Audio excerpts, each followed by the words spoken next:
Hi everyone, Anta Sports Product Limited is a leading sportswear company in China. The brand was established in 1991.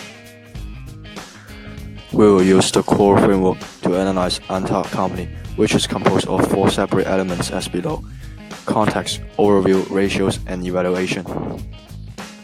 Anta is the leading domestic sportswear company in China.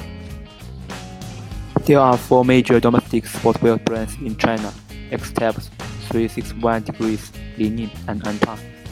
Li-Ning is the top contenders.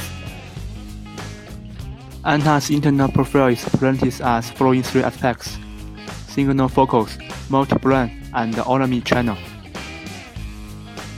Here is a summary of Anta's financial statements for the last 5 years. Generally speaking, Anta is in a healthy financial condition and showed through good operational performance. Hi everyone, I will introduce main drivers about Anta and compare several ratios between Anta and Li-Ning.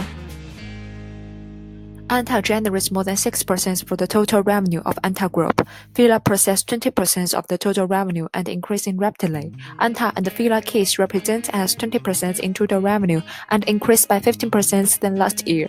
E-commerce and online retailers developed dramatically, with processing 10% in the revenue. Our ratio analysis will be based on the following 5 ratios. First one is the profitability ratio. ROCE is a useful ratio measuring the return on investment by businesses. The ROSF ratio showed a similar trend with ROCE in the recent years, but still significantly higher than the number of Li-Ning's ratio. This ratio reflects the efficiency of controlling cost and setting price of a company. The operating profit margin ratio witnessed to decrease constantly from 24% in 2015 to 23%.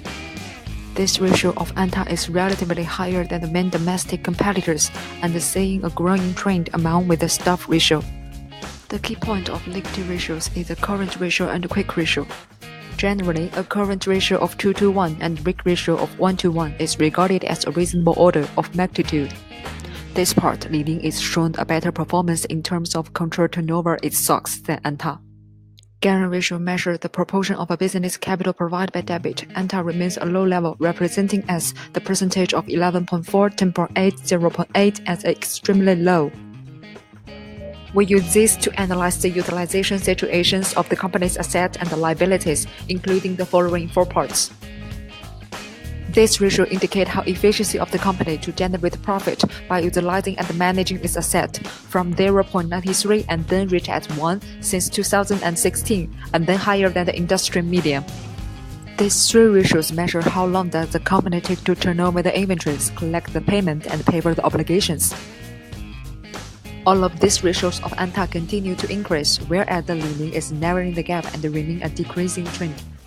Generally, Anta Group have a healthy financial condition and the operating performance is quite good in terms of its ability to pay for the company's debts, use the assets and funds, and generate profits. However, we found that Anta Group appears to have some risks. Firstly, the expansion of retail administration costs are growing in distribution and selling expenses and operation expenses. The risk on the intensified market competition in domestic industry. In addition to this, the risk of talent shortage and the loss of the talent. Inventory risk. The swelling inventories caused the increasing trend of the stock holding period. As for the risk of the product transportation management, it depends too much on the other online retailers and the press company, which has increased the cost of the money and the time of the currency risk. Extremely low debt obligation and strong cash flow might cause the Anta hold too much money. However, the devaluation of the cash contributes to the loss of the assets. Based on the ratio analysis before, here's our recommendation. First, decrease the inventories in case of overstock crisis. Second, increase the borrowing debit as leverage principle to boost working capital. Third, increase investment on its sub-brand as Fila, Fila Kid, and Anta Kid. Fourth, reduce the number of physical stores and internationalize its e-commerce building. Fifth, adopt asset-light strategy to make concentrated investment on products development and design, scientific and technological innovation.